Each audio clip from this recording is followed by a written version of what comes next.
പിതാവിൻ്റെയും പുത്രൻ്റെയും പരിശുദ്ധാത്മാവിൻ്റെയും നാമത്തിൽ ആമേൻ. ദൈവത്തിലെ ഇന്ന് ഫെബ്രുവരി 21 തീയതി ശനിയാഴ്ച. അമ്മേ പരിശുദ്ധ അമ്മേ, അമ്മേ പരിശുദ്ധമേ, ദൈവമാതാവേ, കൃപാസനത്തിലൂടെ ഞങ്ങളുടെ ദേശത്തിനും അമ്മ മധ്യസ്ഥം തേടി തന്ന എല്ലാ അനുഗ്രഹങ്ങൾക്കും കൃപകൾക്കും ഞങ്ങളിപ്പോൾ ഹൃദയം നിറഞ്ഞ നന്ദി പറയുന്നു. അമ്മേ പരിശുദ്ധമേ, ദൈവമാതാവേ, 2004 ഡിസംബർ 7 ഉച്ചകഴിഞ്ഞ് 2:30 കൃപാസനത്തിൽ സംഭവിച്ച അമ്മയുടെ പ്രത്യക്ഷപ്പെടലിനെ കുറിച്ച് തിരുസഭയ്ക്ക് സമർപ്പിച്ചിരിക്കുന്ന പഠനരേഖകളുടെ മേൽ സഭാത്മകമായ പഠനം ആരംഭിക്കുവാൻ ഞങ്ങൾ പ്രാർത്ഥിക്കുന്നു. അമ്മേ പരിശുദ്ധമേ, ഭൂസ്വർലോകങ്ങളുടെ രാജ്ഞിയായ അങ്ങേയ്ക്ക് ഭൗമസംരക്ഷണത്തിനായി പ്രപഞ്ചപ്രകൃതിയെ തന്നെ തിരുസഭ പ്രതിഷ്ഠിക്കുവാൻ ഈ പ്രത്യക്ഷീകരണം വഴി ഇടയാക്കണമേ. പരിശുദ്ധമേ, ജപമാല മാതാവേ, സകല കൃപാസനം പ്രാർത്ഥനയോടും ചേർത്ത് ഞങ്ങളിപ്പോൾ പ്രാർത്ഥിക്കുന്ന ഈ കുടുംബത്തിന്റെ പ്രത്യേക നിയോഗം പറ മക്കളെ.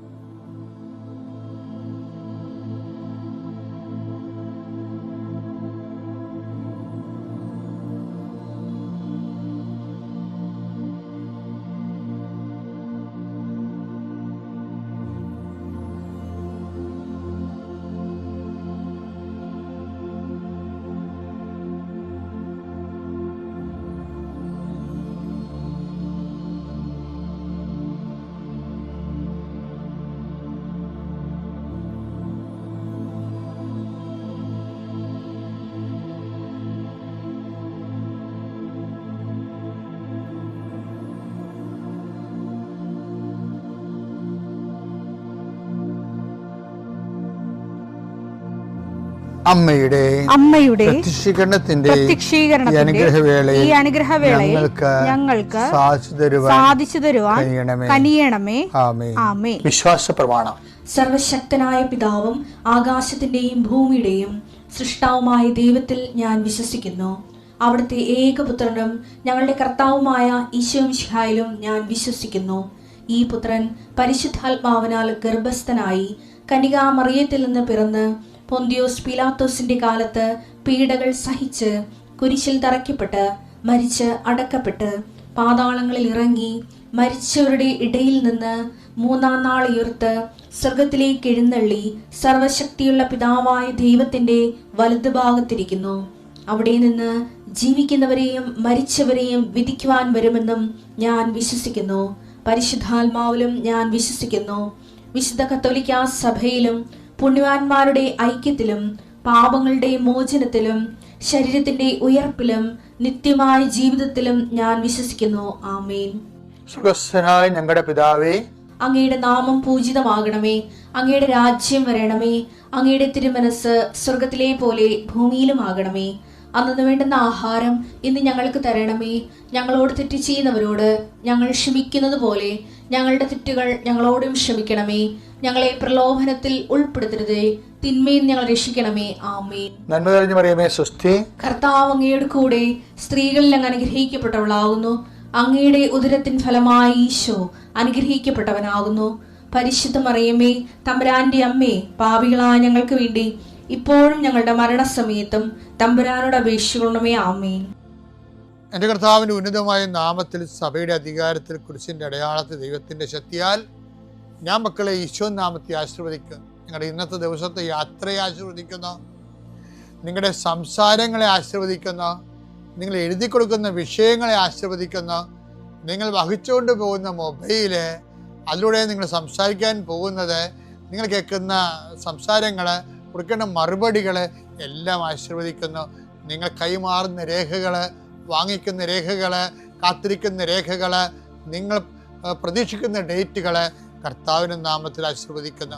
നീ കടന്നു പോകുന്ന വാഹനങ്ങൾ, സഞ്ചരിക്കുന്ന വാഹനങ്ങൾ, പ്രൈവറ്റായാലും പബ്ലിക്കായാലും, നീ തിരിച്ച് വീട്ടിലെത്തുന്നവരെ ഒരു അപകടം ഉണ്ടാകാതിരിക്കാൻ വേണ്ടി നിന്റെ യാത്രകളെ ആശീർവദിക്കുന്നു. ദൈവത്തിലെ നീ വിഷമിക്കുന്ന വിഷയങ്ങൾ, സങ്കടപ്പെടുന്ന കാര്യങ്ങൾ, ഏത് വിഷയത്തിന് വേണ്ടിയാണ് നീ വേദനിക്കണത്, അതെല്ലാം മാതാവ് ഏറ്റെടുക്കുന്നതിന് വേണ്ടി 40 വർഷം ഞാൻ അർപ്പിച്ച കുർബാനയുടെ യോഗ്യതയാൽ കൃപാസന അൾത്താരെ ജീവനോടെ പ്രത്യക്ഷപ്പെട്ട മാതാവിൻ്റെ മധ്യസ്ഥത്താൽ നിന്റെ കണ്ണീനിരകളെ ഏറ്റെടുക്കുകയും നിന്നെ ആശ്വസിപ്പിക്കുകയും സാക്ഷ്യം പറയാൻ നിന്നെ ബലിഷ്ഠമാക്കുകയും ചെയ്യട്ടെ. നിത്യം പിതാവും പുത്രനും പരിശുദ്ധാത്മാവും സർവ്വസന്നിധിക്കുവാമേ. എൻ്റെ പ്രിയപ്പെട്ടവരെ, നമ്മൾ ഈ ദിവസങ്ങളിൽ ഇവനാരാണ്, കാറ്റും കടലും പോലും ഇവനെ അനുസരിക്കുന്നല്ലോ. അപ്പോൾ ക്രിസ്തുവിനെ കുറിച്ചുള്ള അനുഭവങ്ങളിലേക്ക് അനുഭവങ്ങളുടെ അറിവുണ്ടാകാൻ വേണ്ടി ക്രിസ്തു തന്നെ നമ്മളെ നിർബന്ധിച്ച് ഇരുട്ടുകടലിലേക്ക് തള്ളിവിടുന്നത് നമ്മൾ കണ്ട്. പിന്നെ ഇന്നലെ നമ്മൾ കണ്ടത് നമ്മുടെ ചുറ്റുമുള്ള ജനങ്ങളെ ക്രിസ്തുവിനെ കുറിച്ച് എന്ത് പറയുന്നു, ഞാൻ ആരാണെന്ന് ജനങ്ങൾ പറയുന്നത്. അപ്പം ജനങ്ങൾ പറഞ്ഞാലും ഇന്നലെ 10 ദിവസത്തിൻ്റെ 2 10 ദിവസം 3 പറഞ്ഞില്ലേ, എന്താ പറഞ്ഞത്? ക്രിസ്തുവിനെ കുറിച്ചുള്ള അറിവിൽ നീ മരണം വരെ വളരണമെന്ന്. ജനങ്ങളങ്ങനെ പലതും പറയും, പക്ഷെ നിനക്ക് കൃത്യമായ അറിവിൽ ബോധ്യവും ഉണ്ടാകണം. അറിവ് ഇങ്ങനെ വളർന്നുകൊണ്ടേയിരിക്കുമെന്നാണ് 10 ദിവസത്തിൻ്റെ വചനത്തിൽ നമുക്ക് ഇന്നലെ മനസ്സിലായത്. ഇന്നിപ്പോൾ പറയണത് നേരെ ചോദ്യം നമ്മുടെ മുഖത്തേക്ക് വരിക. എന്താ പറയണത്? മത്തായി 16:15 അവൻ അവരോട് ചോദിച്ചു, എന്നാൽ ഞാൻ ആരെന്നാണ് നിങ്ങൾ പറയുന്നത്?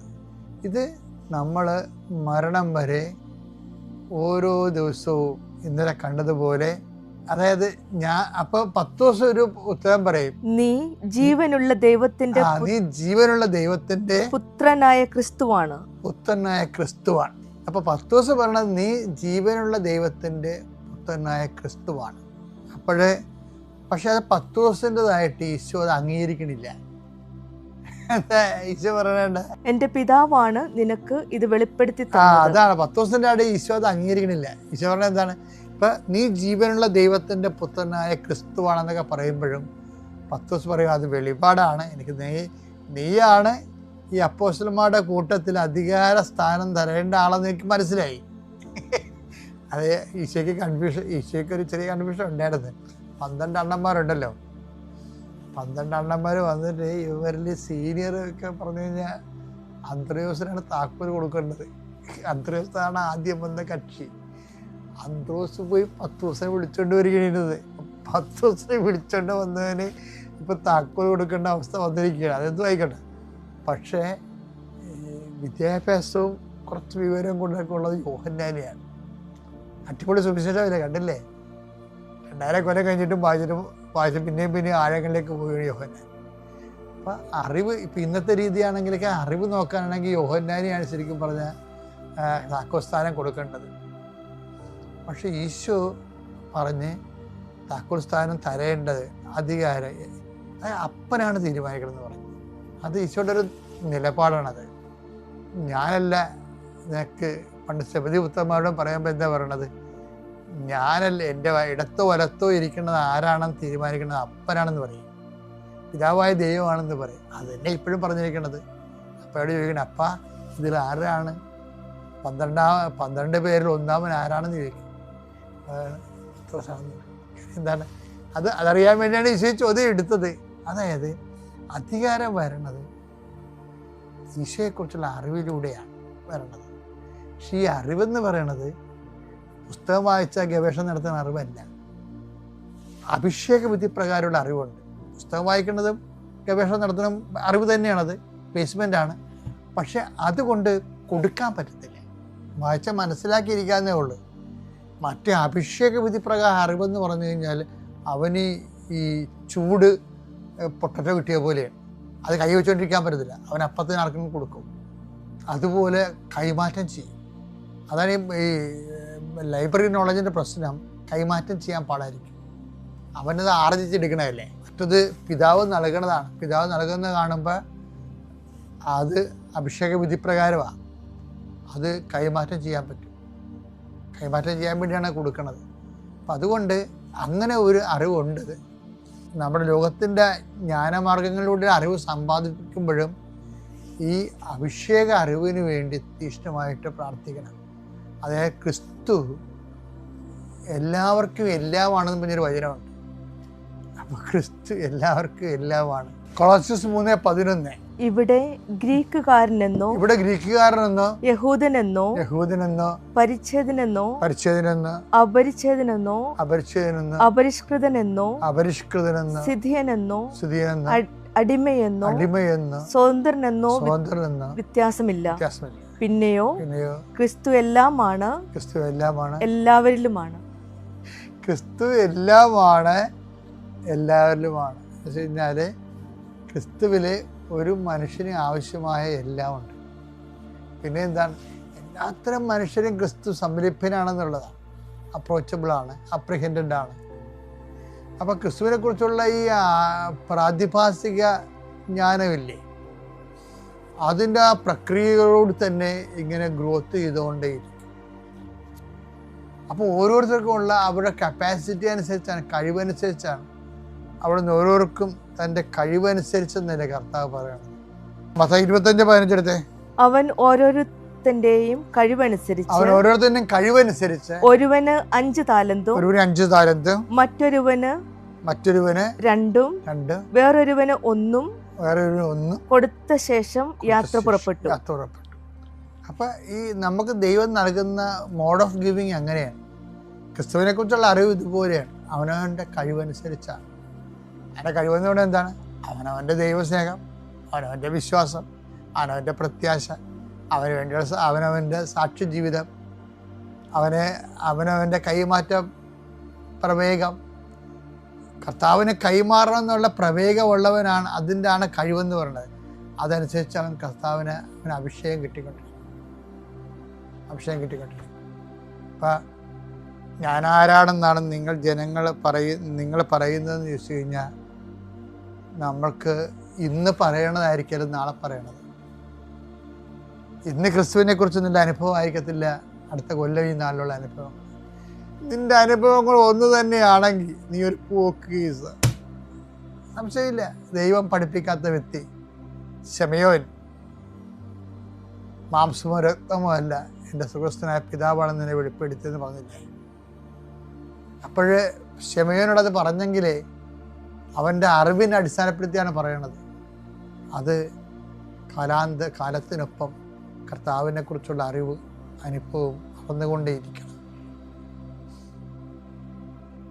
അതാണ് അധികാരത്തിലേക്ക് പോണത്. അധികാരമായി കഴിഞ്ഞാൽ നമ്മൾ പറഞ്ഞില്ല, അനുഗ്രഹം. മനുഷ്യന് ക്രിസ്തു അനുഭവം എന്ന് പറഞ്ഞാൽ ആദ്യ ലെവൽ എന്താണ്? അനുഗ്രഹം. പിന്നെന്താണ്? അഭിഷേകം.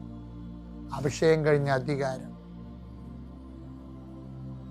അപ്പം അറിവാണ് ഈ അധികാരം ഉണ്ടാക്കുന്നത്. അപ്പോൾ എന്ത് അധികാരമാണെന്ന് അറിയാമോ? ആത്മാവിൽ അധികാരമാണ്. ഇപ്പം ചെറിയ പറയത്തില്ലേ, ഇപ്പം ഞാൻ ഒരിക്കലും ഒരു മനുഷ്യനോട് പറഞ്ഞ് അയാൾ അറബി ഡിസ്മിസ് ചെയ്ത് അയാളുടെ ഓഫീസിൽ നിന്ന് വിസയും കട്ടാക്കി കളഞ്ഞു. അപ്പം ഞാൻ അമ്മയുടെ അടുത്ത് നിൽക്കിയിരുന്നു. ഇയാളെ വന്ന് ഈ സങ്കടം പറയുമ്പോൾ ഞാൻ അമ്മയുടെ രൂപത്തിൽ ഇങ്ങനെ തൊട്ടും പറഞ്ഞ്, ഞാനിവനെ കയറ്റി വിടുകയാണെന്ന്. കാര്യം എന്താണ്? ഇവന് ജീവിക്കാൻ മാർഗമില്ല. ഇവൻ്റെ വിസ എക്സ്പയർ അല്ല, അത് കട്ട് ചെയ്തിരിക്കണതാണ്. അവൻ 19,000 രൂപ മറ്റേ മുടക്കി, കാശില്ലാത്ത കാശ് മുടക്കി അവൻ പോയി. അവന് ജോർദാനിൽ ജോലി കിട്ടി. ഈ കമ്പനിയിൽ നിന്ന് വേറൊരു കമ്പനി അവിടെ അറബിയിൽ ജോലി ചെയ്തതിന് ശേഷം വേറെ ഒരു ഫാക്ടറി ജോലി ചെയ്തു. എന്നിട്ട് അവിടെ നിന്നിട്ട് വിസ ഒപ്പിച്ചു. അപ്പോൾ വെച്ചാൽ അത് ഏത് സമയത്തും പിടിക്കപ്പെടാം. പക്ഷേ ആ ഒരു മനുഷ്യന് വേണ്ടി ആ സമയത്ത് അധികാരത്തോടെ പറയാൻ കഴിയണത് നമ്മൾ കുറേ നാളിങ്ങനെ ദൈവത്തെ ജീവിച്ചു വരുമ്പോൾ കഴിഞ്ഞ ദിവസങ്ങളിൽ ചേർത്തല ഞാനത് പറഞ്ഞിട്ടുണ്ടെന്നാണ്. ഒരു അബോർഷൻ ചെയ്യാൻ വേണ്ടി ഒരു മോള് നിൽക്കണത് കഥ ഞാൻ പറഞ്ഞില്ലേ, ദിവസങ്ങൾ ധ്യാനത്തിൽ പറഞ്ഞിട്ടുണ്ട്. അപ്പോൾ ഒരു പ്രേക്ഷിതയാണ് പറഞ്ഞത്, എന്ത് പറ്റും മോളെ ഇവിടെ നിൽക്കാൻ കാര്യം? അപ്പോൾ അവൾ പമ്മി, അവൾ അബോർഷന് വേണ്ടി വന്ന് നിൽക്കുകയാണ്. അപ്പോൾ കാര്യം മനസ്സിലായപ്പോൾ പ്രേക്ഷിത പറഞ്ഞ്, കാര്യം 2 വീട്ടിലും, ഭർത്താവിൻ്റെ വീട്ടിലും അവളുടെ വീട്ടിലും വേറെ, അവളുടെ വീട്ടിൽ പ്രസവം 2ാമത്തെ കുഞ്ഞിനാണ് ഇതിപ്പോൾ ഗർഭം ധരിച്ചിരിക്കുന്നത്. ആദ്യ കുഞ്ഞിനെ കഴിഞ്ഞിട്ട് എൻ്റെ കടങ്ങൾ കഴിഞ്ഞിട്ടില്ല. വീണ്ടും അമ്മ മാത്രമേ ഉള്ളൂ അവിടെ. അമ്മ വേല എടുത്തിട്ട് പിന്നെ രണ്ടാമൊക്കെ അമ്മക്ക് ഭയങ്കര അമ്മ അത് വിഷമം പറഞ്ഞു. അവളുടെ ഭർത്താവിൻ്റെ വീട്ടിൽ പെങ്ങ പ്രസവിക്കാൻ അമ്മ നിൽക്കണം, അവിടെയും പറ്റത്തില്ല. അപ്പം രണ്ടുപേരും വീട്ടുകാർ കൈ ഒഴിഞ്ഞ കാരണം അവൾ അബോർഷൻ ചെയ്യാൻ വേണ്ടി വന്നിരിക്കുക.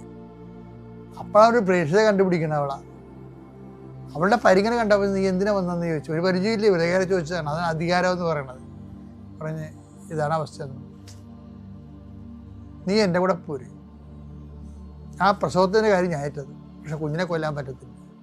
കാര്യം മരണം വരെ നീ അതിന് സമാധാനം പറയേണ്ടി വരും ദൈവത്തോട്. ഒരു കുഞ്ഞിനെ കിട്ടാൻ വേണ്ടി 46 കൊല്ലമൊക്കെ കണ്ണീരോടെ ആൾക്കാർ നടക്കണ കാണുന്നില്ലേ? ഇനി ഒരു കുഞ്ഞിനെ കിട്ടുമെന്ന് എന്താ ഉറപ്പ്? ഈ ഇരിക്കണ കുഞ്ഞ്, നിനക്കിപ്പോൾ ഉള്ള കുഞ്ഞ് ജീവിച്ചിരിക്കുന്ന എന്താ ഉറപ്പ്? ഇങ്ങനെ പടാന്ന് കുറേ ചോദ്യങ്ങൾ ചോദിച്ച് അവൾക്ക് ധൈര്യവും കൊടുത്ത് ശക്തിയും കൊടുത്ത് അവളെ കൊണ്ടുപോയി. അധികാരം എന്ന് പറയുന്നത് അറിവ് ക്രിസ്തുവിനെ കുറിച്ചുള്ള അനുഭവം ഞാൻ വർദ്ധിക്കുമ്പോൾ അധികാരം വർദ്ധിക്കണം. എൻ്റെ ദൈവത്തിലെ ഒരു 10-30 വയസ്സ് കഴിഞ്ഞുള്ളിൽ അധികാരം ഉണ്ടാക്കിയെടുക്കണം. അല്ലാതെ ഈ നക്കാപ്പിച്ച് അനുഗ്രഹം മേടിച്ച് തിന്നും വീർത്തും ജോലി കിട്ടി മരിച്ചു പോയിട്ട് ഒന്നും കാണിക്കാനില്ല. അത് അനുഗ്രഹത്തിൻ്റെ കാലമാണ്. രണ്ടാമത്തെ അഭിഷേകകാലം, കർത്താവിൻ്റെ അറിവ് നമുക്ക് 10 വർഷം കൂടി കിട്ടുന്നു. മൂന്നാമത്തത് അധികാരകാലം കർത്താവിന് വേണ്ടി പറന്ന് വെട്ടി പ്രവർത്തിക്കുന്ന കാലം. ദൈവം നിങ്ങൾ അനുഗ്രഹിക്കണം.